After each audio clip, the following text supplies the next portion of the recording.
Well, I'm delighted to be here with Shia LaBeouf today. And you and I met several months ago when you were up in my pastoral region working with the Capuchins to prepare for this extraordinary role you played of Padre Pio. Mm-hmm. So I ran into you up there one day. Mm-hmm. And I just saw you a few weeks ago when you were premiering the movie for some of the Capuchins. So delighted you're here today to talk to us. I'm honored to be here. Good. And I could talk to you all day about a lot of things, but maybe first a bit about acting. I mean, you're seen as one of the best actors in your generation. And when I watch your films, I'm reminded of people like, De Niro and Pacino and Daniel Day-Lewis and some of these people who are more identified with, the method acting style, Stanislavski and all that.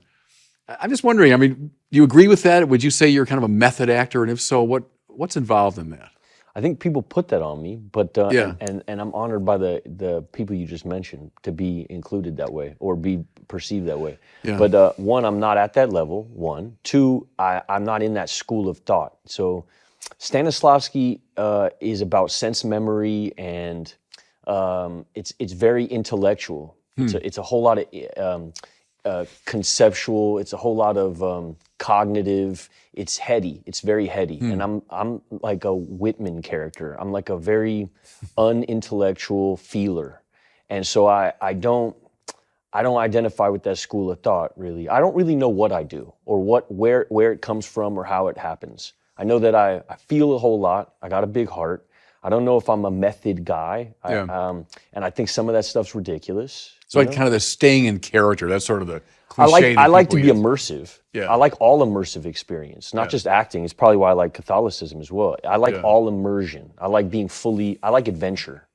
And that requires like full immersion. So I would consider myself an immersive actor, but method acting has like a bad smell to it. Like too technical, too intellectual. And just kind of douchey, kind of like just like mean. Mean. Yeah. Sometimes I feel like there's people on film sets, like it gives some people an excuse to behave terribly. Yeah, okay. You hear some stories of guys just like sending people like rat carcasses and like ridiculous things that have nothing to do with the moment on set. What's the famous Olivier story that he was with Dustin Hoffman, right? And Hoffman stayed up all night and to get totally into his character. And didn't Olivier say like, why don't you just try acting, my son? dear boy? It's a lot easier. Yeah. Well, yeah, and this is tricky because both of those actors are incredible. Who would you side with? Me personally, I appreciate Hoffman more, and maybe that's just because of my generation. But I don't think it's required to.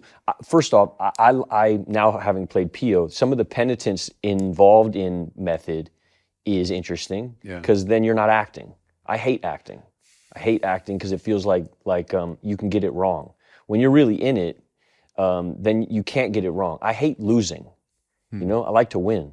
And so there's ways to like backstop a performance where you leave yourself very little room for error if you're in the middle of it, If you show up with all the caps, it's easier to believe and that you're a part of that because you showed up with it equally. If you're playing a gangster and you roll in with gangsters, it feels the same way. Whereas the make-believe stuff feels like frivolous and unintrinsic and like wishy-washy. So say a bit about your own preparation then. So not the intellectual Stanislavski thing, but this immersive, entering into the emotion of it. Tell me more about that. You're preparing to play Padre Pio. What's involved in that? Yeah, because Stanislavski's like therapy. It's like therapizing, right? Which is really heady. Yeah. And let's focus on childhood trauma and the problems and things like that. So Pio, right? So you wind up with this enormous responsibility, and you learn how enormous it is the further in you go, and you start to get very scared, and that fear motivates, like all things, fear and discomfort motivates like growth and change, and so I get this.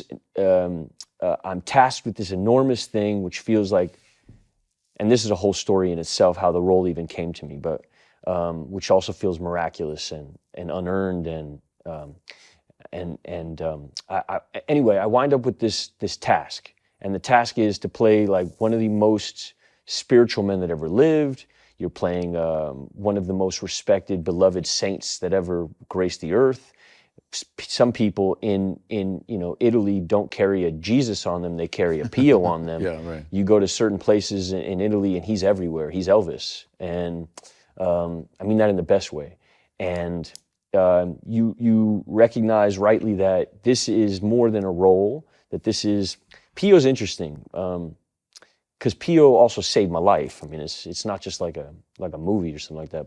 And I don't mean that lightly.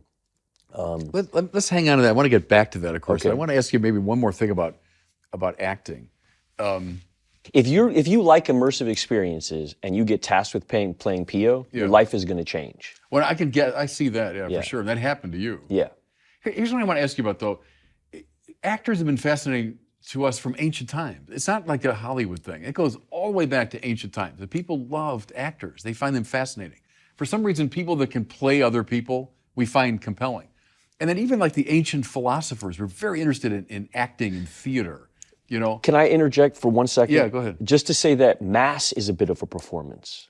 Yeah. Mass, the priest is performing the last moments of Christ's life, and he is a vessel for this extraordinary experience, this extraordinary moment in time, and he is replaying as he's as the host is imbued with the Spirit, that is a bit of a performance. And so different priests have different performances. And not to say a priest is an actor, because that somehow minimizes the sacred nature of the task, but there is a correlation between Mass and being an actor completely immersed in an immersive experience. That was my first inroad to Pio, was, okay, that Mass is an immersive experience. He's fully involved. His Mass was very different than other Masses that were performed in that it was lively.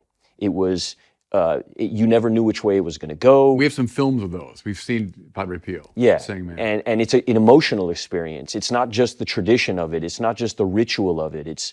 It's an entire journey that he goes through. He's exhausted at the other end. He's sweating. He's dripping. He's crying. Yeah. There's snot. It's like the man went to battle. He went to war, and it feels like there's a death that happens and a resurrection, and it's extremely emotional, which is how he touched people. He didn't touch people through like these profundities that he spit. He was also an immense feeler. A lot of his contemporaries didn't liken him to an Aquinas or an intellectual. He was an extraordinary feeler. He was like a pro-feeler.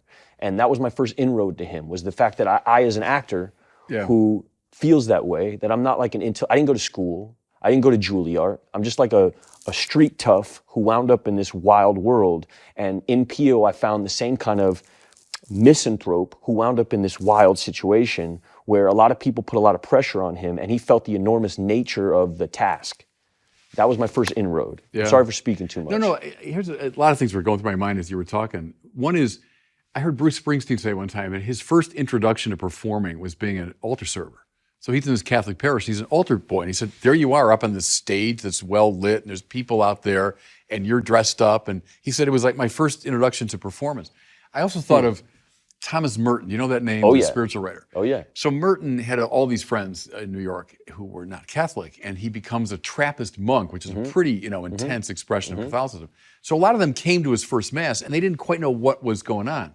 So one of his buddies, a guy named Seymour Friedgood, who was Jewish, said, what is the Mass? And Merton said, well, it's like a ballet with certain prescribed movements and gestures. Now that was the pre-conciliar Mass, the older Mass, which probably is a little bit more like that, but it's to your point about the performance of it or the drama of it, because it is a sort of recapitulation of the drama of Christ's life. Even the priest coming into the sanctuary, the word entering into flesh, coming into the world, the priest being relatively silent for the first part of Mass, the quiet, the silent years of Jesus. Then the proclamation of the word, that's Jesus preaching.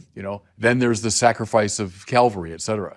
So the Mass is if you want, a dramatic representation of the life and death and resurrection of Jesus.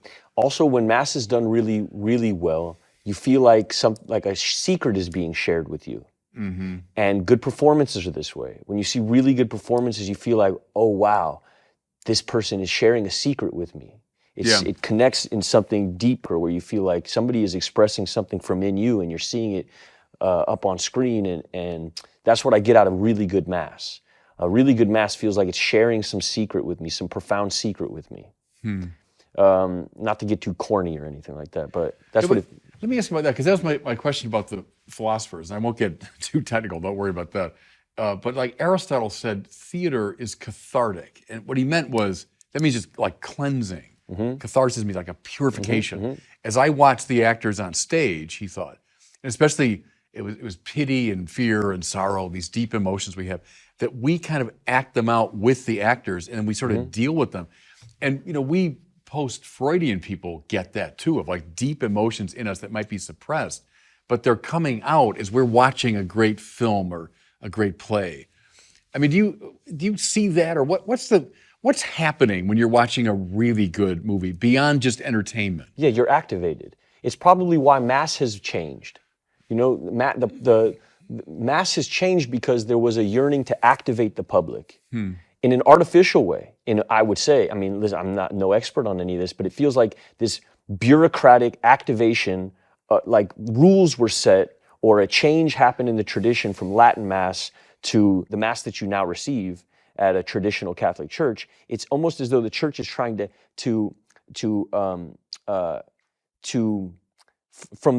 almost from the office, activate the audience without putting the agency on the priest. We have full, conscious, active participation. That's which is where the line of singing and the Vatican back II. and forth comes Right. from, whereas old Latin Mass put all the agency on the priest to be fully activated, and that activation of the priest was supposed to activate the audience, activate the laity. That all the agency was put on the priest. And so, and I don't want to get too far into this because then you get into controversy, but Latin Mass affects me deeply.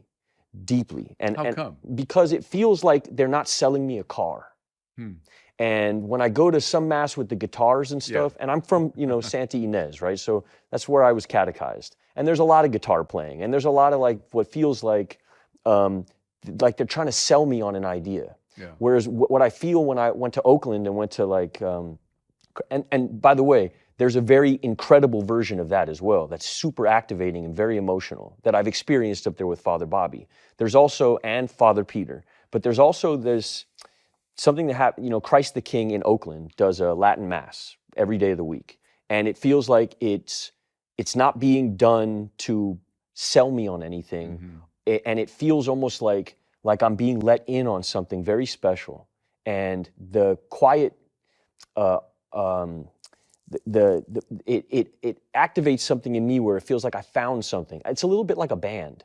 When a band is pushed on you, it doesn't feel the same way as you finding it. When you find it, then you root for it. It feels like this special thing that you found, and you protect it, and you hold it, and it's yours. When somebody's selling me on something, it somehow takes it kills my aptitude for it and my suspension of disbelief and my yearnings to root for it. I get it. There's an immediate rebellion in me. Yeah. Yeah. No, I get that. You're hitting different dimensions of it, because you might say the shadow side of the older form was it became too much of a theater performance and the audience is just kind of sitting there taking it in, where what all the liturgical reform people wanted, this is way back in the 40s and 50s, was this full, conscious, active participation.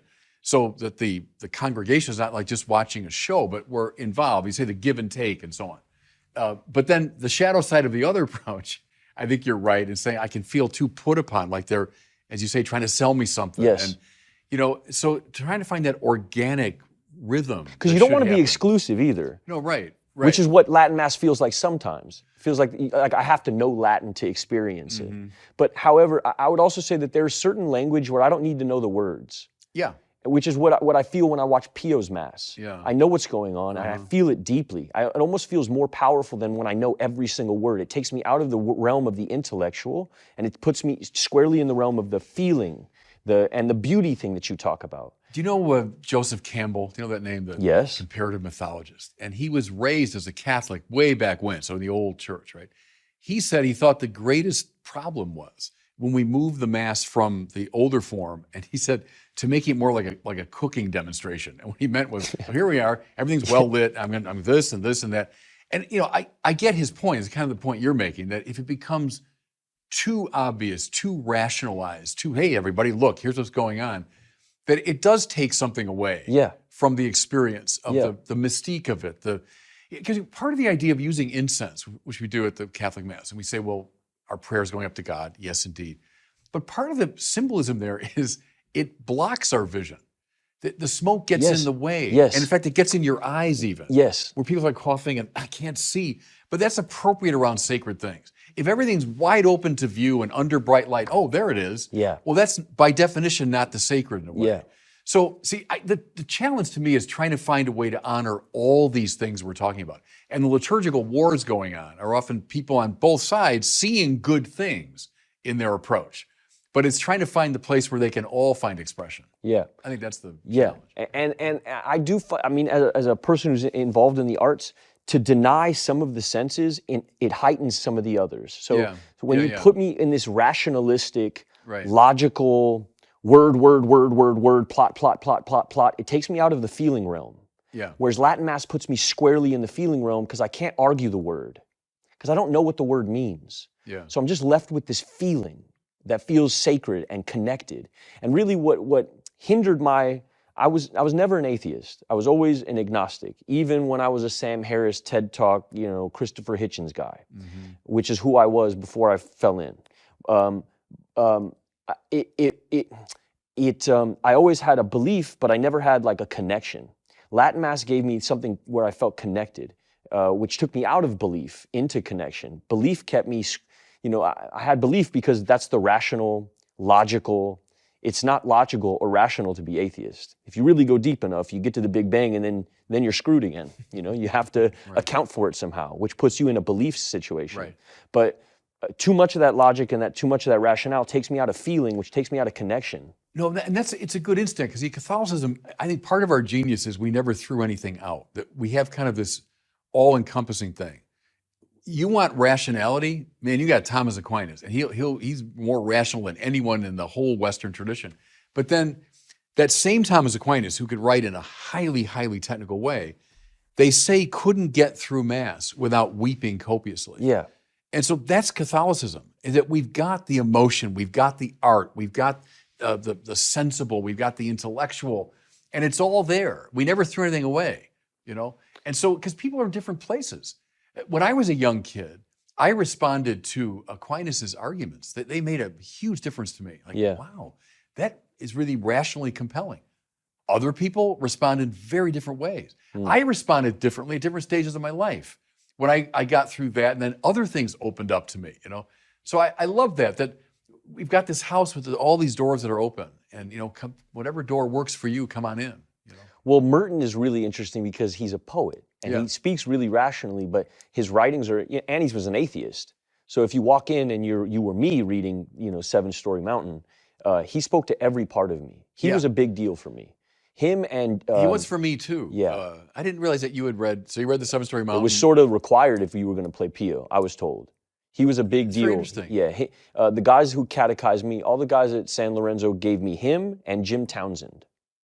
Jim Townsend was a Capuchin who formerly was a con man. He was a convict. He had murdered his pregnant wife and then spent 20 years in prison and then spent 35 years in the seminary, or 35 years in the order. In the order, yeah. And he was another invite for a person who felt totally depraved when I walked in. I walked into this, my life was on fire. I was walking out of hell. It wasn't like I willingly came in here on a white horse singing show tunes. I came in here on fire, and I didn't want to be an actor anymore, and my life was a mess, complete mess, and I had hurt a lot of people, and I felt deep shame, deep guilt. I didn't like to go outside much. I really, I had a yearning not be here anymore. I was on my way out. Is that where you were when you accepted the role of Padre Pio? This is why when you spoke about the role, I wanted to kind of dive in there because it's kind of formative to how this all happened to me. I was willing because pain made me willing to go about this in a different way than I had previously. My opinion about God before this happened, before the pain struck, before my world had crumbled, was art, love, and God, they all mean the same thing. They're synonymous. And as an artist who creates art, I found myself in a godly position often, right? Where I was in charge. And I had also been told my whole life, Your life is your life. You have to make with it what you can, you know? You got to be a good guy, and then you got to get married, and then you got to get a house, and you got to get a job and do good at your job. And like, your life is your life, and things will work out if you put effort in, and, you know, it's up to you. And I always really felt that. And it made it hard to believe in God, because it felt like my managerial skills are what are going to amount to a fulfilled existence. Yeah. When all of my designs failed, when all of my plans went out the window, when my life had led to serious infliction of pain and damage on other people, I threw up my hands like, my plans are garbage and I don't want to be here anymore. And that was required to enter PO. You had to actually, it's why it feels like celestial mathematics or some kind of divine, it feels way, too coincidental to be a coincidence. But my life was completely, like I told you, on fire. And I'm in a spiritual program where I go on Zoom, and we have meetings, and another person that was in this meeting, who's also part of this same fellowship of like the down and outs, was a man named Abel Ferreira. And he wound up seeing me in the meeting.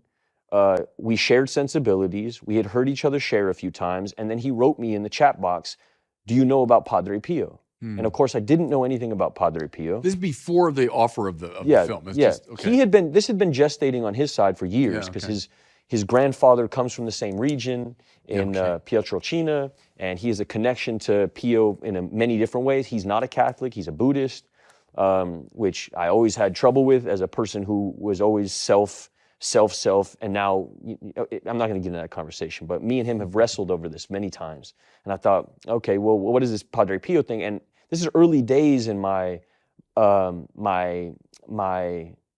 now looks like a salvific journey from my side. Yeah. I was still egotistical on max. I was still grasping at straws. How do I hold on to what I've lost? How do I build a career again? And so when this director who I respected, I had known he made movies that I really loved.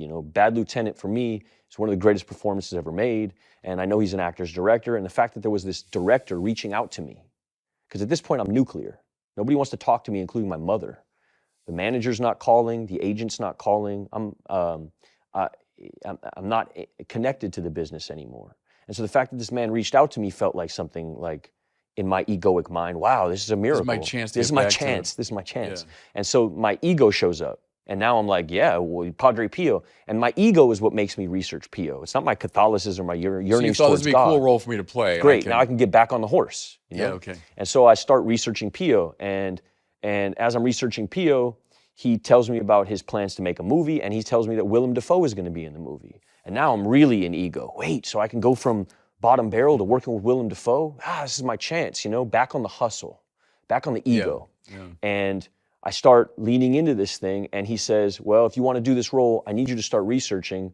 Go up and find I need you to go find a seminary, a Catholic that's when seminary. you made your way up to San Lorenzo. So the closest seminary to me, Yeah. living in Pasadena, was San Lorenzo. So Yeah. I drive up there, and I park my truck, and I start living in the parking lot. And I'm immersing myself in this world, and I'm sending videos back to Willem and Abel, who at the time were, working on the script, and I'm falling into a group of men that met me in San Lorenzo, namely a guy named Brother Jude, who starts talking to me about the gospel. And he says, well, if you're going to play Pio, you need to read the gospel. And so I'd never read the gospel, and he's reading Matthew to me. So you'd never read the Gospel of Matthew straight through? Yeah, okay. I've read all Sam Harris. I've watched all the TED Talks. Yeah, right. And was really good at attacking Catholicism because it made me feel superior.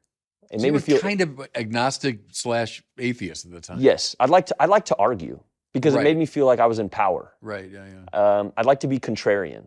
Yeah. I like to sit with a bishop and then put you on your heels because that would make me feel powerful. Right. Which I find most secular people enjoy, the control of it. Yeah.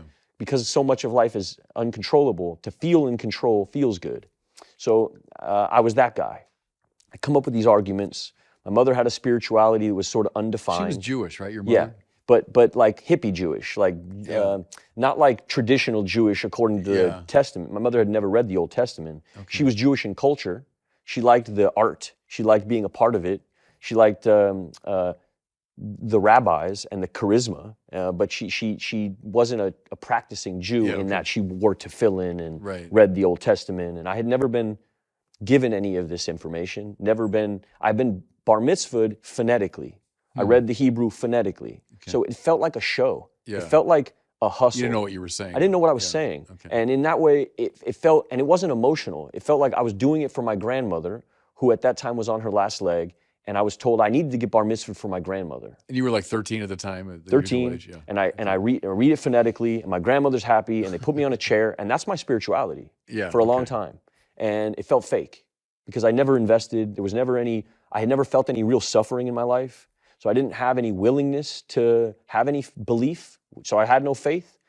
Okay, so that's the. So now you're up at San Lorenzo, and you're given the Gospel of Matthew. I'm reading it for the first time. I read it for the first time, and things start to strike me, like John the Baptist. Yeah, okay. Like the story of John the Baptist, being a reformed hedonist, being this man who was wearing like this, who was sort of like, scraggly and like kind of felt like a old Western character from some kind of I don't know, like he felt like a cowboy.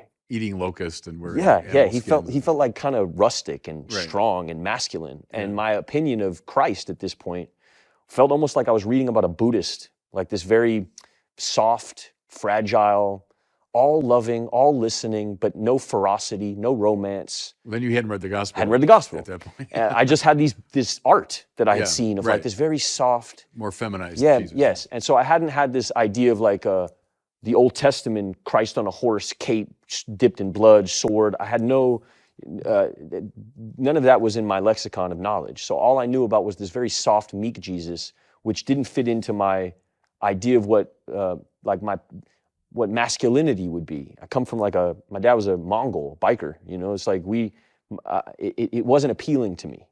And then I read about John the Baptist, and it became quite appealing. The grizzle. Yeah, right. And then you get further into the gospel, and you start getting into like elements of this like redemptive. It felt like I started reading about a route. I started like reading a map, towards something that felt like let go. That's really what I got out of the Gospels. If I could wrap it up in 2 words, it was let go. And at that time when I was reading it, I was holding on so tight to a life that I was slipping away through my hands, to 35 years of management, that the Gospel gave me this invite to just let go. What never was appealing to me about Buddhism was this idea, like, if I'm in a boat and the boat is sinking and I don't know how to swim, Buddhism is a book that tells you, and read this and learn how to swim better. And at the time in my life, like, I didn't want to swim anymore. I had a gun on the table. I was out of here. I didn't want to be alive anymore when all of this happened, okay? Shame like I had never experienced before. Kind of shame, you forget how to breathe. You don't know where to go. You can't go outside to get like a taco. Like, you don't want to go anywhere. And that's where you are when you're up there reading the Gospel and thinking about playing Padre Pio. You're in that state. Yes, but I'm also in this this deep desire to like hold on. Yeah. And so I read the Gospel with this man, Jude, and I keep hearing like in many different variations of it. I'm not going to explain the whole Gospel here, nor do I need to. It's you. But I keep hearing let go. Mm-hmm. And to a person who's been gripping so tight for so long, it feels like, it just feels like, it just feels like the right move to let go, like complete surrender for real. And it stops being this like prep of a movie, and it starts being something that feels beyond all that. And I stopped sending videos. Like at a certain point with Jude, I just like really fall in. And then I meet these women, Sister Lucia of the Sacred Heart Sisters, who starts really like catechizing me in a very real way, in a very like, let's go through it, let's talk about it paragraph by paragraph. And what happened was, there also happened to be like a meeting at the church for this other spiritual program that I'm in, right next door to Sister Lucia's. So I'd wake up in the morning, 9 a.m., I'd go to my meeting, and then 10 a.m. I'd be with Sister Lucia, and then 11 a.m. I'd be with Brother Jude, and then 12 I'd be with Father James, who's now in Berlin. But Father James was like this. Father James felt like an old sheriff. Right. I don't know if you met Father James. Sure, yeah. He's like a grandfather. Right. His hand is enormous. Yeah. He made me feel safe. He would just put his hand on my shoulder sometimes, and he wouldn't say much to me. He wasn't, but he was also like this Archie Bunker character, where like his love felt like you had like you were pulling it out of him. Yeah. But he's always around. And I started falling into this group, and I'm living there. So I'm taking showers in there, and I'm eating with them, and we're hanging out. And they're drawing you into the Christian, the Catholic thing. They're kind Yeah. of drawing you into the gospel, into a certain way But of more life. than that, it's not even like they're drawing me into like laughter. They're like sharing Yeah. jokes with me. It's like we're just like hanging out. And at this time, I had no friends in my life. You know, What did Jesus do with people when he first met them? Typically, he'd eat and drink with them. You know, so you think of Jesus, well, he's giving the Sermon on the Mount. Well, yes, he does, but the typical move of Jesus was, well, let's get around the table and we'll talk. Yeah. And he's talking to prostitutes and sinners and tax collectors, and so that move of theirs, to kind of draw you in. Yeah. Draw you into their life. Yeah, and I'm eating their ice cream, Yeah. and I'm eating them out of house and home, and I'm filling the tacos back up. But like, I'm really like, they're not asking nothing of me. They're not asking me to sign nothing. They're not asking me to do nothing or Yeah. take pictures. I'm just like sitting around, and I'm petting their cats, and I'm hanging out, you know? Yeah, right. And But the lesson of, as you put it, let go, was coming through. yeah, that's And- all I but kept see, hearing. But not just let go, but reach out, right, to someone who's reaching out to you. The reach Right. out had happened for me. Yeah. I was already there. I had Yeah. nowhere to go. This was Yeah. the last stop on the train. There was nowhere else to go. In every sense, it was like, I know now, like my God was using my ego to draw me to Him, was drawing me away from worldly desires. It was all happening simultaneously, but there would have been no impetus for me to get in the car and drive up here if I didn't think, oh, I'm going to save my career. And what happened to me when I got here is a switch happened. It was like 3-card Monty. It was like somebody tricked me into it. Yeah. It felt like, not in a bad way, in a way that like I couldn't see it. I was so close to it. I couldn't see it. I see it differently now because time has passed. And anyway, so I'm hanging with Brother Jude, and then Brother Jude gets called away, and he has to go like be an archivist somewhere. So he's got no time for me. And another man enters the fray named Brother Alex, and Brother Alex has a totally different energy. Young guy, he's about your age. He's my right? age. Yeah. Super austere. Yeah. Very prayerful. Yeah. And I don't know nothing about prayer because I can't cultivate an unforgiving. I don't know anything about silence. I don't know anything about quiet. I don't know anything about it. I got a cell phone in my phone that will give me everything my ego needs. It's buzzing all the time. I got all this, there is no silence, or I don't know anything about meditation. Meditation at this point in my life feels like a self-imposed timeout. Prayer feels like I'm memorizing somebody else's words, like I'm an actor, like I'm doing monologues for myself in my head. And Alex says, just go into that chapel and just shut up.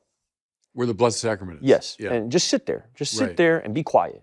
And that feels like a very strange thing to tell me, and I'm also rebelling. And right around this time, you and the deacons show up for like this deacons meeting. Well, that's the first time I met you. It's the first time I meet you. Okay. The deacons are all hanging out at the church. Right. And I feel like, oh, this is like, wow, it's amazing. I get to sit in here, and I feel like I'm not allowed to be there. But then all the deacons are like being really warm with me, and I'm sitting It was in the back. Mass first, right? It's And then- Mass. yeah. We do Mass, and then we go like have a little sandwich. Right.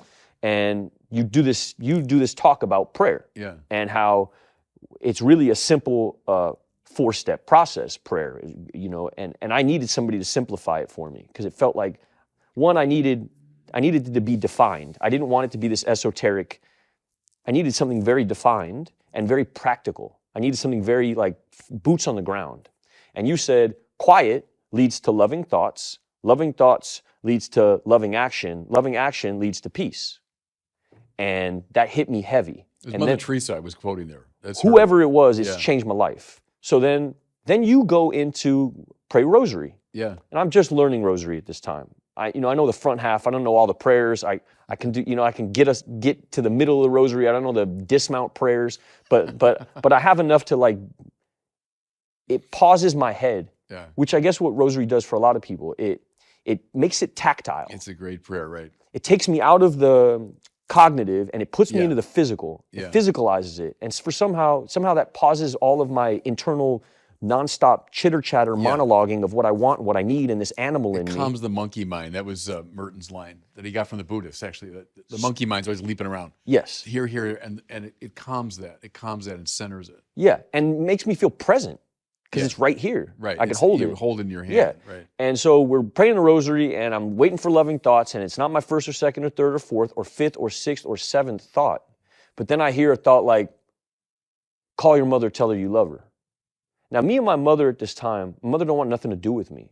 You know, the news that had come out has been like I've been abusive to women, and I've been shooting dogs, and I've been willingly giving women STDs, and like it's disgusting. It's depraved. And my mother is embarrassed beyond all imagination. She doesn't want nothing to do with me. And we hadn't talked, and I'm living in this parking lot. And I get out of rosary with you, and I call my mother, and I say, I don't have much to say to you, but I love you and I'm safe. And she said, oh, I'm so grateful. And she hangs up the phone, and it's the first time I had really like talked to my mother, and I felt this peace, because I had all this resentment and animosity, like, how could you dip on me? You're my mother. You know, no matter what happens, like, this is conditional love that you offer me. So, you know, then I start reading the Confessions by Augustine and his mother and that relationship. And right. everything starts to feel like click, click, click, click, click. Right. And Augustine being like a hedonist who had made all these flaws. And then they started explaining Francis to me and all this ego that was in Francis. Just a complete egomaniac. Same story, right. Yeah, like, and I start feeling all these connections, and I start seeing this route. And and it says, let go. And I find a way for myself. This is all before we're even in the movie. I'm not even reading the script yet. I'm just like laying the ground, I'm not even in a Pio yet.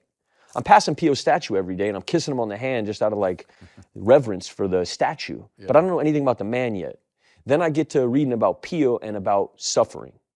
Now, this is another hack that happens to me at some point, where I felt like my suffering was pointless. I didn't understand what was going on. I felt like, you know, and Father James walks me through like offering your suffering up as a purposeful. As like intrinsically valuable, that God taps certain people to go through certain suffering so that they can be more effective at bringing the good news forward. And we start talking about purpose. And I'm questioning like what my purpose is, because before this moment, my purpose was just to be a good actor. My purpose was just to be the best actor. That was my whole purpose in life, like just such a little dream, like the dream of an ant. Yeah. And James says, you know, what are you good at? And I'm like, I'm good at bleeding in front of people. He's like, what are you talking about? I was like, well, that's what I do. You know, I sort of just throw myself at walls. They film me. People tell me it's good. That's all I know how to do. He's like, okay, so you're good at suffering. How are you going to help other people with that? I was like, I guess I'll make movies and stuff. And he's like, yeah, but what else? And we start getting deep off into this conversation and what the arithmetic of purpose is. And James says, you find out what you're good at first.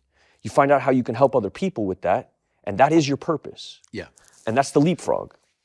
Right. I mean, there's so many spiritual principles that you're talking about. And what's cool to me is you were learning them not abstractly, not from a book. You were living through them, and you had some good people guiding you. But, you know, one of them is the whole attachment, detachment thing, which every spiritual master talks about. I mean, ancient, medieval, modern, every master, is you got to hunger for God. We all do. Which is infinite hunger. It's what everybody wants. Sam Harris wants it, trust me. But we hook it on to something in this world. So we say it's wealth, it's power, it's pleasure, it's my career, it's whatever it is. It's going to make me happy. And of course it can't, because the desire is infinite. So it can't be filled up by anything. Yeah, there's no ceiling. Right. So you keep throwing things in, more and more and more and more. And of course it doesn't work. And that's how we get addicted, which is, I think, why attachment in the classical spiritual masters is very much like addiction today, that we know a lot about, that we get addicted to these things. And you're addicted to sex or to booze or to drugs or to success or to my own ego, all that stuff, you know. So you would wander down that path. I was wearing a success mask for 30 years. But see, it's like the, did you ever see this thing? It was Jim Carrey. It was a really funny little routine he did. It was at the Golden Globes, and he gets up and he said, this is not just Jim Carrey speaking to you. This is two-time Golden Globe winner, Jim Carrey. And then he said, what I dream about at night is that someday I will be three-time Golden Globe winner, and then the quest will be over. And they all laugh, but it was perfect. It was a perfect little parody of that problem, you know? Yeah. So you're in there, and I'm thinking of Chesterton. You know, G.K. Chesterton, have you read him at all? He has that wonderful line from one of his Father Brown stories, you know, these detective stories. And that God will let us drift to the end of the world, but then by a twitch upon the thread, will call us back, you know? And so you're talking about having wandered a long way, but then this twitch on the thread came, and it was this whole weird Padre Pio movie. And then these people Yeah. whom I know, everyone you talk about, I know these guys very well. And strangely, they weren't trying to get something out of you. I mean, you No. had nothing to really offer them. Nothing to offer them. But they were just there to say, okay, we're going to draw you into our world here just by our friendship and laughter. Then we're going to draw you a little If they didn't do it for fun and for free, I'd have never heard anything they said. I wouldn't have heard word one. Right. Because I would have ripped them apart because, this is a transaction and you're doing it because of this and that and this and that. Yeah, like Father James, who I know very well, if someone said, this guy, he's a pretty famous actor, and if you get to, he's like, I don't care. He didn't care at all. He wouldn't care at all. No, he didn't care at all. No, and that's what made him a powerful. Yes. And what he said to you, that's the move now from addiction, and then we reach out to the Lord, not to the things of the world. But then the next move is always mission. So he's like, okay, why did he call you back with a twitch upon the thread? Yeah. Why? So that now he can send you out on mission. Yeah. So that's James saying to you, okay, what are you good at? Well, how can you use it? Yes. But James is also a big P.O. guy. Right. And he keeps saying to me, like, don't make him weak. Yeah. Like, meek and weak are two different things. No, right. And let me explain the difference to you between being meek and being weak. Meek is to be was it? treasured. Meek is to be valued. Meek is a submissive respect. Mm-hmm. Weak is having no faith. And he starts explaining stuff like that to me, where, meek in my head, from a kid who never had a puberty ceremony. I mean, Judaism, and you're 13 and they put you on a chair and you get a driver's license, but it's not like I wander off into the woods and come back with a lion's head. There's no puberty ceremony for a young man today. That's a problem in our culture. Yes. We've forgotten how to do that. And you don't really know what it is to be a man, and James starts talking about mountains. This is where Seven Story Mountain comes about, but we were in a conversation about a mountain, about what in nature is masculine. And I'm like, and he says mountain, and he says, do you know why? He goes, because it's immovable. The wind is not going to move a mountain. And then we start talking about my wife and what my wife wants in a man, and being stable, and where that stability comes from for a man, and that it's not going to be something you will. It's going to be something you lean on. And that mountain is in that chapel. This is like my journey to this. He starts brought you back to the Blessed Sacrament. Yeah, but he does it like through this rah-rah cowboy talk. I feel like I'm listening to like I don't know what to describe it as, but it feels like John Wayne. It's like this rah-rah kind of thing that touched on it touched on this thing that I came from, and it accounted for this whole side of this Christ that I didn't know yet. And he sort of like masculinized the whole thing for me as this warrior's journey. And he starts reading like Heraclitus to me. I don't know anything about Heraclitus, but he's like, there's this quote I want to read to you. And he goes, Heraclitus talks about what a warrior is. He says, and I'm paraphrasing, but he says, out of 100 men, 80 are just targets. 10 are fighters because 10 are fighters because they make for the battle and we're grateful for them. But the one is a warrior, and he will bring the others back. And I'm starting to have like emotional experiences with this guy in this, with these cats running around, we're eating ice cream, and I'm having like emotional experiences with him, explaining Heraclitus and like this thing that I hadn't had before, which felt like a task, more than me, more than just like myself. And it was also like tapping into this other program that I come from. And so now I'm starting to share, like, in this other program on Zoom, like, these guys are seeing me in a parking lot, and they're seeing these friars walk behind me. What's going on? And they're desperate for God over here as well. That whole thing is about finding a higher power. And so they're seeing me, like, hang out at this seminary, and they start driving up. And the guys start... Is that right? Yeah, these guys that are in this other program start driving up to the seminary and start hanging out with these other friars, and my world sort of collides. And then, oh man, where are we in the story? But well, you've come a long way spiritually at that point. Yes. I mean, now I'm experiencing prayer. I'm experiencing rosary. I'm starting to learn Mass really well. I'm starting to be a part of Mass. I'm starting to feel the effect of Mass. I'm not receiving the host yet because we weren't sure if I was baptized or not. And so I couldn't receive yet, and I felt this deep longing. I didn't know I was baptized. I had been baptized earlier in my life and didn't even remember it. Yeah. My uncle was had baptized me in Trinitine. I'm saying it wrong. Trinitarian formula? Yes, that's right. Yeah. And so then we found out that I could receive Mass and started receiving Mass, and I start feeling like this deep reprieve. It's not just this like it's not just like a cracker anymore. I start feeling like I start feeling a physical effect from it. I start feeling a reprieve, and it starts feeling like regenerative, and I start enjoying it to such a degree I don't want to miss it ever. And then I start going to other masses in different parts of the city. I wind up at San Lorenzo, and doing Liturgy of the Hours with them, which feels like a bigger version of what I'm experiencing in Santa Ynez at Mass. I'm feeling it. I'm feeling more reprieve, feeling safety, which is really what I'm chasing, like this safety. And I'm feeling it with these brothers. And I start feeling like this fraternity start to build around me. And then I start telling Abel, like, I got to bring all of these guys with me. And he's like, well, we can't do that. Pick one. And I don't know who to pick. And so I go to the head of the novitiate, and I ask him to pick. And he picks Alex. Oh, and that's how Alex ended up. That's how Alex falls in. And so then they write a role for Alex. And then me and Alex wind up going to Italy. He's in the film He's quite in the a movie. bit, actually. Yeah, he's my right-hand man. Right. I mean, in life and in the film. Yeah. And what he brings with him is like, he's like a walking, I don't know how to describe him. He's my inroad into Catholicism. He was the guy who Eskimo'd me in, pretty much. And continues to be the guy who I can text him about anything, you know? And he's also a really good mediator between me and my director. Because I'm not an expert in Catholicism, but I have one with me who's really good at being diplomatic with two creatives. He doesn't have this like energy. He has he's like water. I don't know how to describe it, but he's very diplomatic. And so, I mean, by this time, you moved a long way from being on fire in that negative sense. When you say you were really, I'm not feeling that anymore. Yeah. Now I'm feeling like quite driven. And I'm trying to let's name some of the moments. It was the way these guys included you in their community is one thing. It's reading the gospel. Yes. You started reading things like the Seven-Story Mountain. Yes. You're spending time in front of the Blessed Sacrament, right? Jim Townsend, Brother Jim Townsend, also gave me permission as a sinner to feel like, well, I hadn't sinned like that, and he was a Capuchin, so it made me feel like, okay, well, me too. Like, I'm involved in this conversation. Yeah. It was seeing other people who had sinned beyond anything I could even conceptualize, also being found in Christ, that made me feel like, okay, well, that gives me hope.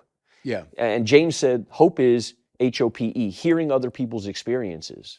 And it's the truth for me. I started hearing experiences of other like depraved people who had found their way in this, and it made me feel like I had permission. Classic form in the spiritual tradition, going back to people like Augustine, Augustine, he was lost. The same thing. I mean, he reached a point in his life. What he was obsessed with was fame. I mean, in a way, like you, he wanted a great career. Yep. He was this rhetorician. He wanted to be the speechwriter for the emperor, which indeed he became. And then that famous story, remember in the Confessions when he's going to accompany the emperor as he's going to recite one of Augustine's own speeches. And it was the high point of his life. And they run into this poor drunken guy in the street, was carrying on. And Augustine looks at him with disgust. And then he realizes, I mean, tomorrow he'll be sober, but I'm still going to be completely drunk on ambition. Yeah.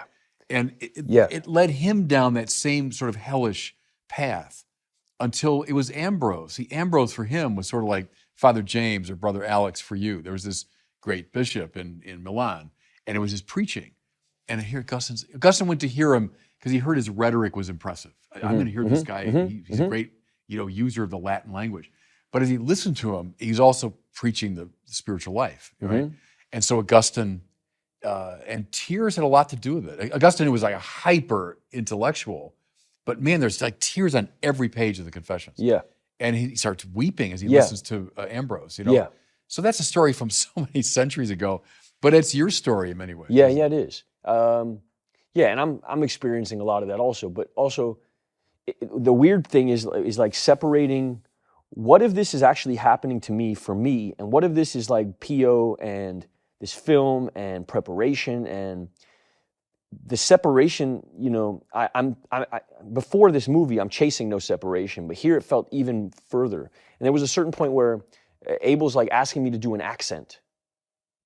Because you didn't do an accent. No. You just spoke in your American. Yeah, because at a certain point, like I prayed on it, and I thought, this is the separation I'm not after. This feels like okay, now I'm just like wearing a mask, like a PO mask. Right. Whereas it felt like the task wasn't that. The task, even beyond what the director was asking of me, and he found a way to find the same kind of he found my reasoning just, was that I was having like genuine, while we were practicing Latin Mass, I was having genuine emotional experiences. And aside from the fact that, as a Neapolitan speaker, his accent wouldn't have matched Italian anyway. But it felt like that would have taken me out of this thing that felt very personal. And so we didn't do an accent, because I felt like what was happening to me was like some kind of vessel. I'm not going to get too cheesy about it, but it felt like I wasn't in control of a lot of the stuff that was happening. There wasn't a whole lot of like emotional actor prep. It was like very prayerful. When I felt like I couldn't hit a moment, me and Alex we would pray, and then it would come, like the emotion would just come. Pio was a very emotional guy. Yeah.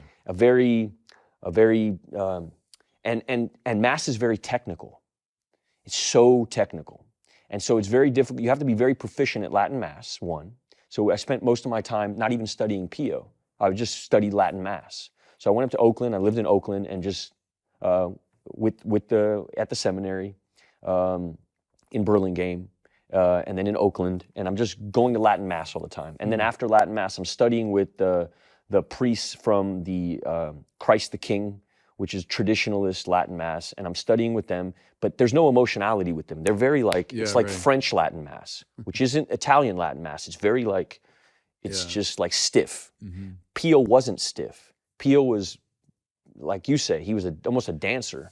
And so you're trying to like build this Mass that Pio is known for. It'd be like playing Dylan and not knowing how to play guitar. Like if you want to play Dylan, you don't just read Dylan biographies. You have to pick a guitar up, and you have to learn how to play a guitar. And then the guitar needs to be your best friend. And then you need to sleep with the guitar. And then the guitar needs to be your only travel companion. That's the way into Dylan. The way into Pio was Mass. And it wasn't until I felt like I started having emotional reactions in Mass that I feel like I was anywhere near playing Pio. And Mass got very emotional, like really, really, really emotional. And then I felt like, okay, now I have permission to go study Pio. So then the Pio study started, and that took us to Italy. Then I started going to where he studied, in San Giovanni Rotondo, and you see it, and something was offsetting about it, because what I knew of Pio to that point was like, this is a man of deep humility who's offering up his suffering. And you walk into San Giovanni, and you see this big mosaic of this man, and there's pictures of him watching them build it. And my first inroad into what James was talking about, offering your suffering up and offering your ego up and entirely, is I always pictured a priest would be so against the idea that he's being put on this Mount Rushmore in this town. And what I'm seeing in this man is like deep utility, deep focus, like a man who's just so laser beam focused. He doesn't care if you think he's ridiculous. He doesn't care if the church thinks he's ridiculous. He doesn't care. Which it did for a long time. That's part of the drama of Padre Pio, right? Which was another inroad for me. Basically 10 years. Exiled. The church said, don't celebrate Mass. Right. Sit in this room. And by the end of his life, he's this living saint. And now he's this, one of the great saints of the 20th century. But during his lifetime, he went through a real psychological and spiritual suffering. With not much to lean on, other than like a few spiritual advisors and people who he would celebrate Mass out of his window, because he wasn't allowed in the church anymore. He wasn't allowed out of his room anymore. When you go to San Giovanni Rotondo, there's his room, and then there's a chapel, a small little chapel the size of this table that they built for him. There's like 5 chairs in there. That's where he would celebrate Mass for like 10 years. And he would open a window and he would celebrate Mass, and he would hear the crowd outside. And it felt like this, and not to minimize Pio, but or aggrandize myself, but this is another inroad for me where exiled, you're nuclear, you're a depraved individual, you're disgusting, we don't want nothing to do with you anymore. And I'm feeling that in Pio, because this is what the church said to him as well. You're doing it wrong. You're a no-no. You're persona non grata. I think they weren't sure what to do with him. I think they were just thrown off. Like what is this? Well, and it took him a long time to figure him out. When he claimed stigmata, the church at the time sent a bunch of rationalist, unbelieving people who thought miracles were impossible and we were beyond the age of miracles. And he's got his hands wrapped and they're saying, let me see. And he's saying no. And then they write him off. You're a liar. You're a liar, and you're using the church to sensationalize and create a spectacle out here so you can sell keychains or whatever they thought they was doing, And so they write him off as a crazy, as a lunatic, a person who is pimping the church, is what they thought. And he had genuinely experienced something. Which is true of a lot of the mystics too. That the church has a hard time taking them in at first, and it takes a while to figure them out. But no, I like how you're using that though as a way into your own life experience. Because again, I'm feeling all this deep identification. Like here's another example of a man who, when he was exiled, he didn't hit Twitter. Right. He didn't go on Twitter and say, I didn't do this, I didn't do that. He just got quiet. Yeah. He got quiet and he said, is that so? And then he continued doing what served him and the people that he was serving. He didn't get loud. He didn't do the Martin Luther. He did the St. Francis, which was he quietly got more Christ-like. And cultivated that, as opposed to like this rebellion. He accepted it. He accepted the judgment of the church. Yeah, he could have started his own church, started his own order. Right. He had that much following. He could have at that moment walked off into the woods and created a whole new sect of Catholicism. Right. And there are a lot of people in the tradition who did things just like that. Probably mystics who had some legitimate sense of God, but they didn't keep communion with the church. Yes. But let's go back to the stigmata for a second, because I don't want to give away too much of the movie, but it is featured in the movie that Padre Pio bore in his own body the wounds of Jesus. Yeah. Right. And you could say from a distant perspective, like, oh, wow, that's really something. It's kind of glamorous, But he took it for what it was. I mean, this enormous suffering. Yeah. They hurt, literally. These were wounds that hurt. And the idea is he was identified with the suffering of Jesus, which is a suffering that redeemed the world, And this very deep mystery is precisely through our pain very often. Yeah. That we find salvation, but also we become a vehicle of salvation to others, right? And so, I mean, you're talking about your own pain in your life. This is why when I said to James, he's like, what are you good at? Yeah, right. I'm like bleeding in front of people. Yeah, right. And then I start looking at Pio. And it's genuinely what was going on. He's doing mass and he's bleeding in front of people. He's wrapping it up. Yeah. It's not a billboard, hey, look at my stigma. But I feel like this deep identification with a Pio figure. And then I start looking at how he moved through the exile, which was to get quiet and cultivate more of the Christ in him. And that becomes my MO. That's modus operandi. And it's happening to me while I'm researching. And so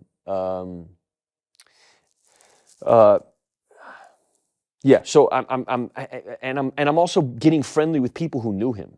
He becomes. So you met some who actually knew him. People he dies who were about 1968, right? Yes. So these would be pretty old men. Well, when you go to San Giovanni Rotondo, the fathers that are there now were confessing to Pio. Wow. So when they were young guys, probably, right? Yeah, and so you walk in and they're like, "You're Pio," and you're feeling all that too, You got a little bit of that. Oh yeah, they're sizing you up. Yeah. You're dealing with a person who it's not just like their favorite baseball team. Right. You're dealing with it's big chips on the table. And then they walk you into his corpse. That's right. So he's there. Yeah. And it's overwhelming. You Yeah. know? It's like the weight of it all. You're standing with a dude who used to confess to this guy. Yeah. And this guy created all this. And you're in this town with the third biggest hospital in Italy that this man built out of nothing. This place, they used to grow radishes. Now it's got the third biggest hospital, a radiation center at the top. And, they're studying cancer treatments. And it's like, you can't even fathom how much was done, how much got done in a very pragmatic sense, not in an esoteric hooty-doo way, in a very feet on the ground, it feels like lumber. It feels like you can hold it. And you're looking at this and you're feeling this. And again, I'm just feeling like this, let go, like you got me, and there feels like this, like I'm imbued with this thing. It doesn't require me to do much, it just requires me to get out of the way. And so I just show up on set with that. And these guys are all on set. And now we're doing scenes and the guy who confessed to Pio is by the monitor. It does something. It does something. Did he tell you anything that was helpful? Did he say, here's he did. Something you should do? He did. He told me he told me there was one time where he was confessing and there was a woman in the hallway who was wearing a dress that had her ankles exposed. Yeah. And when he opened, he had somebody send her away. And he said, he told me about different teachers that he had in his life. The father who I was with was a little bit blind.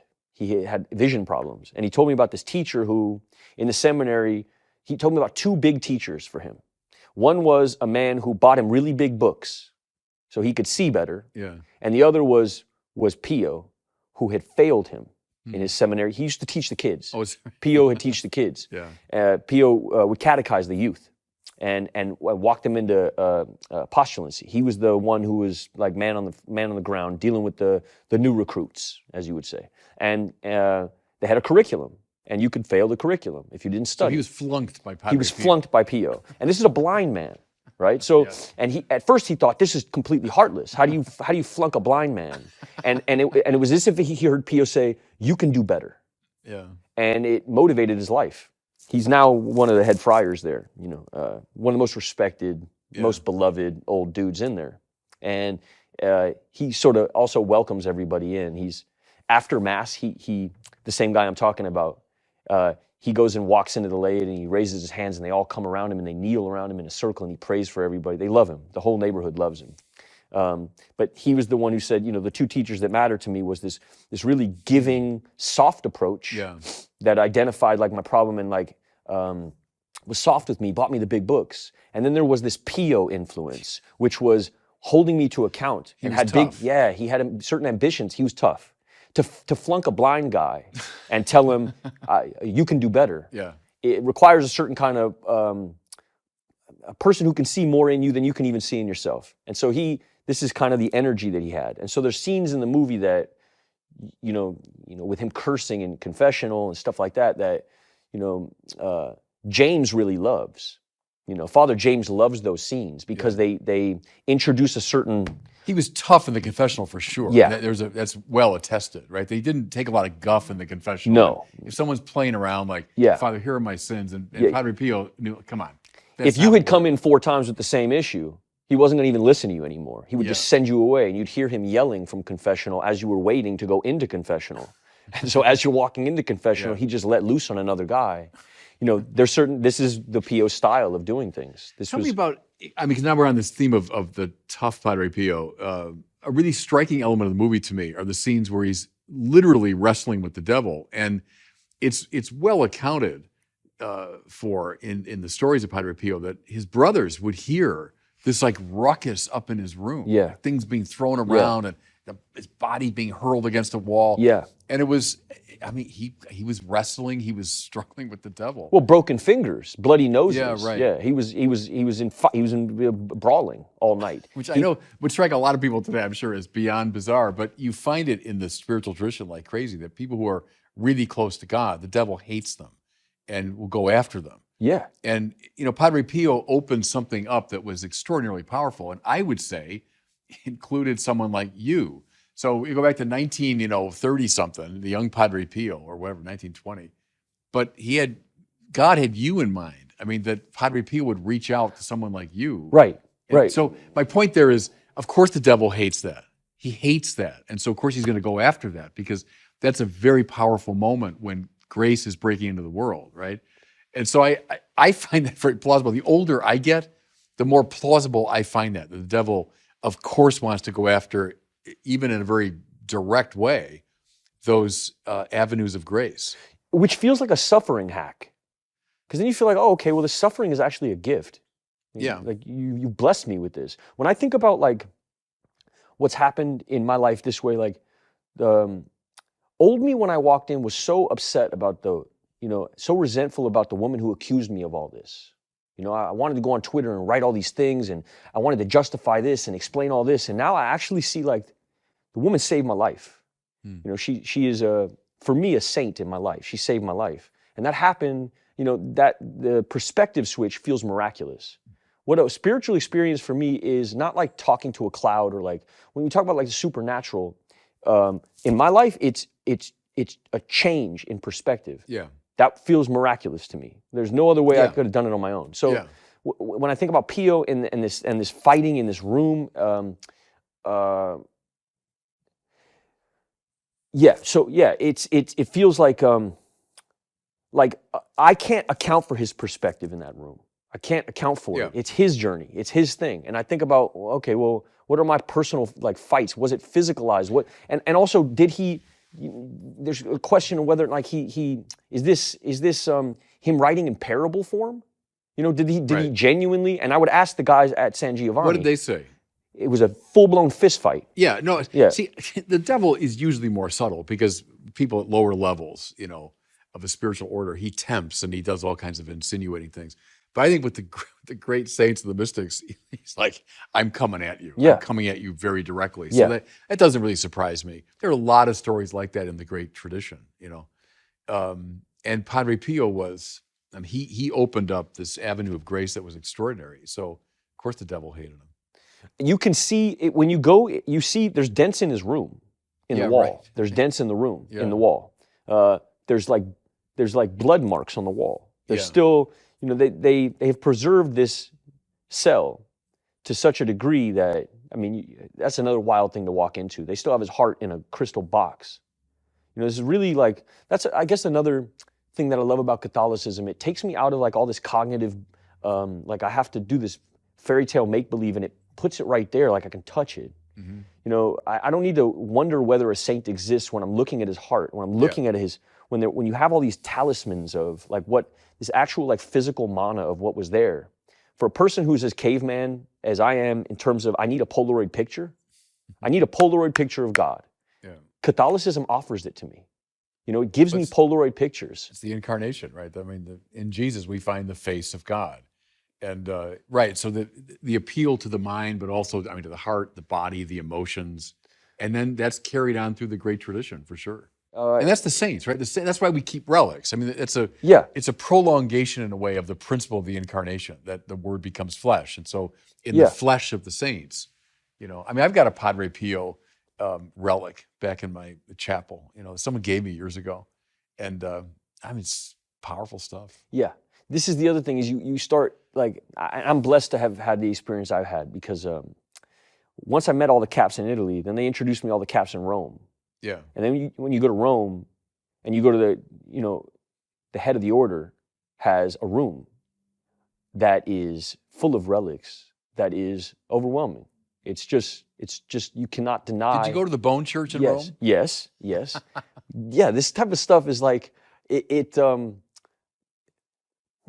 just so effective. It's just so effective. It's really hard. And it's also like trying to describe it to my buddies over here. It's like trying to describe what pizza tastes like. I can't. Right. I can't describe to you what pizza tastes like. You got to either put pizza in your mouth. No, but they'll see something in you, though. See, they'll see the change. Exactly. And so Jesus says, metanoiate is his first word. We say repent, but it means go beyond the mind you have. That's what it means literally. So nous is mind, meta is beyond. So he's saying go beyond the mind. And so the mind that we all get stuck in is this one of fill up the ego with all these things. You got to get beyond that mind. And as you put it, reach out, because the central theme of the Bible, you could say, Old Testament and New, is trust. Trust in the Lord. Because our word for that would be faith, And before that means something more cognitive, it means something more visceral. It means trust. Let go, as you say, let go of all that old thing. Let go of that old self, which has made you miserable, right? And trust. The kingdom of God is at hand, Jesus says, and that means he's at hand. Here I am. Trust in me. Reach out to me, And that's Christianity. I mean, that's Catholicism. But it's so irrational to just trust. Yeah, right. I can't just jump from nothing to faith. Because I'm convinced I need all those things to be happy. And so I hang on to them desperately. If I let go of my career, or let go of pleasure, or I let go of power, whatever it is, I'm going to be lost, But that sounds like Peter walking on the water. As long as he's looking at the Lord, he's able to walk on the water. But you're looking around. Yep. It's in the fear. Perfect love casts out not hate, the Bible says, but all fear, right? Perfect love casts out all fear. And that's a very important move. I'm afraid. I'm afraid to let go. Let go, perfect love, right? The love that comes from God and is directed back to God, casts out all fear. And then see, you start glowing with it. So you're not on fire the way you were describing, like in this hellish fire, but now you start glowing with this light, which is, I receive a grace and I give it. Instead of saying, hey, I got something, I'm gonna get more of that. No. What you get, give it, and then you'll get more of it. It didn't make any sense to me that God comes to those who give. That's not what I was told before I came in. God comes. I came from the school of God helps those who helps themselves. That's what I was told. Yeah. And that's not what I found. God comes to those who give, those who ask.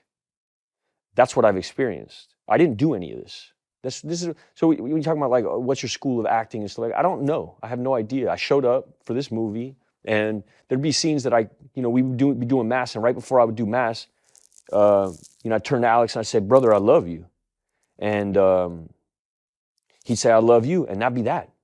That'd be all the prep I need.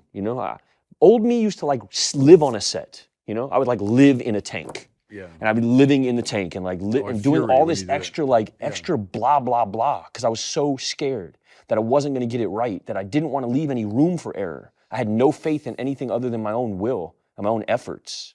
And then you get to this set, it's you can only go so far, and then you really do have to have faith, because it's not like you're not playing anything you can actually rationalize. Action, you're fighting with the devil. What? How do you you have to have faith, because it feels so, and that's the other thing, is like, it could get so corny. It could just get so garbage, and you're desperate to get it right. You're desperate to like protect this man's legacy. And I remember when I was, I had also been going to other Latin Mass in Van Nuys, like I'm quite close with Mel Gibson. And when I didn't know how to get to Latin Mass, I didn't know how to find it. You can't like go type it up online and find it. And he had introduced me to certain Latin Mass, which, because he's very into that traditionalist thing. You walk into like that realm, and you have people coming up to you once they know that you're playing Pio, and they start like coming up to you and tugging at your shirt sleeve and saying, "Don't get it wrong. Yeah. He's the only one we have."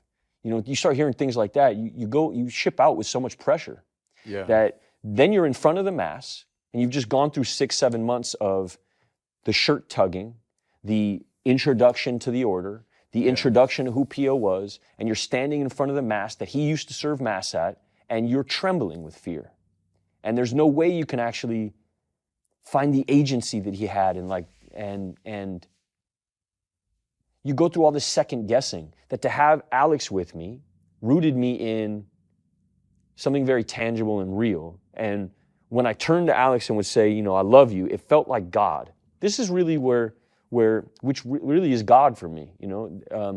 Art isn't God for me, which is where I used to come from. Yeah. Art, love, and God being synonymous, but God and love are still synonymous for me. And the more loving that I am, the more I feel closer to God. Well, that's what God is, right? So when art reflects Him. Yes. The true, the good, the beautiful all reflect Him. But what He is love, and love is willing the good of the other. So that when you do that, you are in the presence of God. I mean, the divine life is surging through you when you truly will the good of the other, which is a very, very rare thing.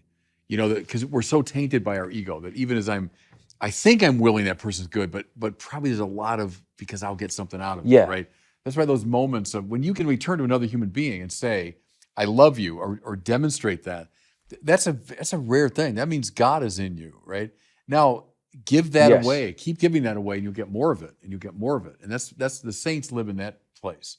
But that's which is difficult on a film set. Yeah, I imagine. When the camera is on you. Right. It's so easy to get lost in ego when the camera is on you. Right. It takes extraordinary effort to get out. I mean, forget the camera for a second. I wake up in it. My left is my left, my right is my right. You are in front of me. It takes extraordinary effort, and it takes real work to get to another perspective. If I don't have a higher power, if I don't have God, if I don't have freedom, doesn't feel good with no structure. If somebody stripped me naked and threw me in the ocean, it wouldn't feel good. I'd be free, but I wouldn't enjoy it. This has given me structure to be able to enjoy my freedom, to be able to. It's given me purpose, the structure of it. I need the structure of it. Bob Dylan, freedom just around the corner from you, but with truth so far off, what good would it do? Well, let's go down the Bob Dylan route for a second. Because he speaks a lot of these truths, because Dylan comes out of that tradition. But that's exactly it. So we can so valorize freedom as like spontaneity. I do whatever I want.